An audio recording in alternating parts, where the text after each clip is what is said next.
पाकिस्तान में धार्मिक और सियासी संगठन तहरीक-ए-लब्बैक के नेता खादिम हुसैन रिजवी का 54 साल की उम्र में निधन हो गया है। उनके परिवार के मुताबिक वो कुछ दिनों से बीमार चल रहे थे।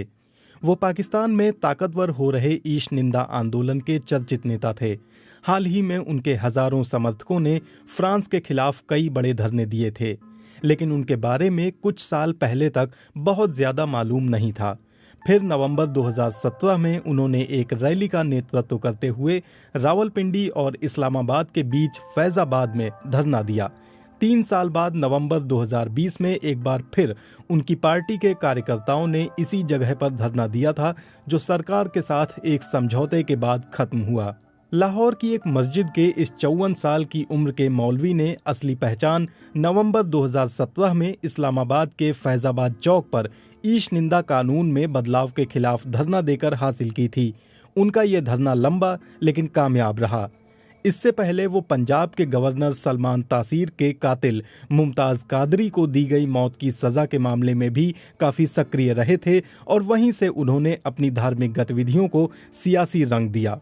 बरेलवी विचारधारा को मानने वाले खादिम हुसैन रिजवी को मुमताज कादरी के हक में खुलकर बोलने की वजह से पंजाब के बंदोबस्ती विभाग से निकाल दिया गया था, जिसके बाद सितंबर 2017 में उन्होंने तहरीक-ए-लब्बैक की बुनियाद रखी। इसी साल सितंबर में लाहौर की नेशनल असेंबली की सीट 120 पर हुए उपचुनाव में उनकी पार्टी ने 7,000 से ज्यादा वोट हासिल करके सबको हैरत में डाल दिया था। विशेषज्ञों के मुताबिक मुमताज कादरी को फांसी दिए जाने के बाद से बरेलवी तबके के परंपरावादियों ने राजनीति में अधिक सक्रिय भूमिका निभानी शुरू की है, लेकिन पाकिस्तान में 2012 के बाद से बरेलवी और देवबंदी तबके के लोगों के बीच विवाद बढ़ा है और सामुदायिक हिंसा भी देखी गई है। खादिम हुसैन रिजवी को साल 2017 के विरोध प्रदर्शनों में सुन्नी संगठनों का भी समर्थन प्राप्त था। पूर्व प्रधानमंत्री शाहिद खाकान अब्बासी की सरकार में फैजाबाद धरने को लेकर ये राय थी कि प्रदर्शनकारियों को किसी न किसी तरह से सेना का समर्थन प्राप्त था।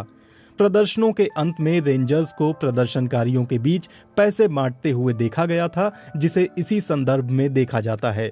विश्लेषकों का मानना है कि खादिम हुसैन रिजवी को भले ही सेना का समर्थन प्राप्त हो या ना हो, लेकिन ये साफ था कि परंपरावादियों के एक तबके में उनका काफी प्रभाव है, जो सड़कों पर हुए प्रदर्शनों में दिखा भी था।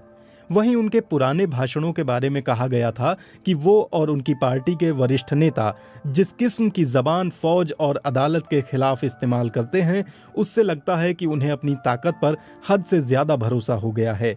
व्हील चेयर पर सीमित होने के बावजूद खादिम हुसैन रिजवी पाकिस्तान में ईश निंदा कानून के एक बड़े समर्थक बनकर सामने आए थे। वो इस कानून के गलत इस्तेमाल के आरोपों को खारिज करते रहे थे। उनके भाषण भी काफ़ी सख्त होते थे। पाकिस्तानी मीडिया में उन्हें कवरेज नहीं मिली तो उन्होंने सोशल मीडिया का भरपूर इस्तेमाल किया। उर्दू और अंग्रेज़ी में उनकी वेबसाइट बनाई गई और सोशल मीडिया पर भी उनके कई अकाउंट बनाए गए।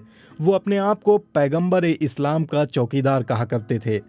तहरीक के प्रवक्ता एजाज अशरफी ने बीबीसी से बात करते हुए बताया था कि खादिम हुसैन रिजवी का संबंध पाकिस्तान के एटक ज़िले से था। वो हाफिज-ए-कुरान होने के अलावा हदीस के भी जानकार थे। वो फारसी भाषा के भी अच्छे ज्ञाता थे। उनके 2 बेटे भी अलग अलग प्रदर्शनों में शामिल रहे हैं। वो एक सड़क हादसे में घायल होने के बाद विकलांग हो गए थे और बिना सहारे के नहीं चल सकते थे। उनका जन्म 22 जून 1966 को एटक ज़िले के नक्कातूत में हाजी लाल खान के घर हुआ था। उन्होंने झेलम और दाना के धार्मिक मदरसों से कुरान की पढ़ाई पूरी की और फिर लाहौर में जामिया निज़ामिया रिजविया में आगे की पढ़ाई पूरी की। उन पर कई अलग अलग मामलों में आरोप भी लगाए गए। एजाज अशरफी का कहना है कि उन्हें ऐसे मामलों की संख्या याद नहीं है। जनवरी 2017 में भी उन्होंने ईश निंदा के कानून के समर्थन में लाहौर में एक रैली निकाली थी, जिस पर पुलिस ने लाठीचार्ज किया था। मौलाना रिजवी को गिरफ्तार करके जेल भेज दिया गया था। पंजाब की सरकार ने उन्हें अब भी 4th शेड्यूल में रखा हुआ था, जिसका मतलब ये है कि उन्हें अपनी यात्राओं के बारे में पुलिस को पहले ही बताना होता था।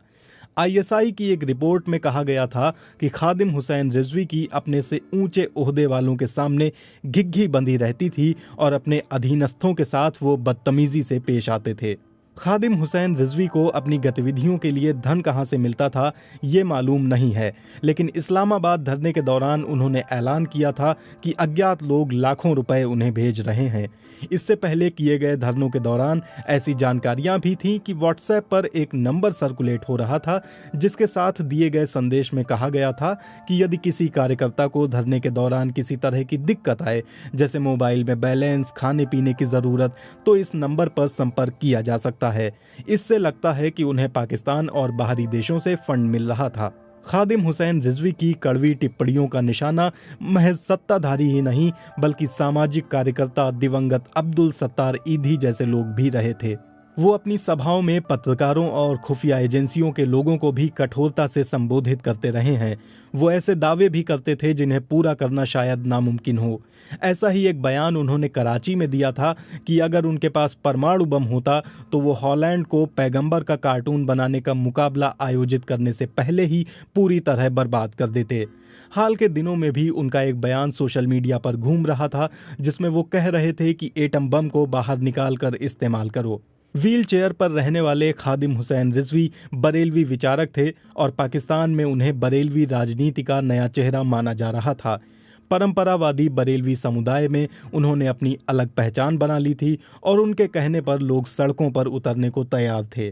भारतीय उपमहाद्वीप में सुन्नी मुसलमान आमतौर पर दो फिरकों में बंटे हुए हैं, देवबंदी और बरेलवी। दोनों ही नाम उत्तर प्रदेश के दो शहरों देवबंद और बरेली के नाम पर हैं। दरअसल 20वीं सदी की शुरुआत में दो धार्मिक नेता मौलाना अशरफ अली थानवी और अहमद रज़ा खां बरेलवी ने इस्लामिक कानून की अलग अलग व्याख्या की।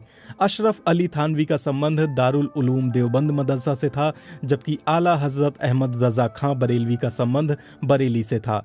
बरेलवी विचारधारा के लोग आला हजरत रज़ा खान बरेलवी के बताए हुए तरीके को ज़्यादा सही मानते हैं। बरेली में आला हजरत रज़ा खान की मज़ार है जो बरेलवी विचारधारा के मानने वालों के लिए एक बड़ा केंद्र है। बरेलवी इस बात को मानते हैं कि पैगंबर मोहम्मद सब कुछ जानते हैं, जो दिखता है वो भी और जो नहीं दिखता है वो भी। वो हर जगह मौजूद हैं और सब कुछ देख रहे हैं। बरेलवी सूफी इस्लाम के अनुयायी हैं और उनके यहाँ सूफी मज़ारों को काफ़ी महत्व प्राप्त है।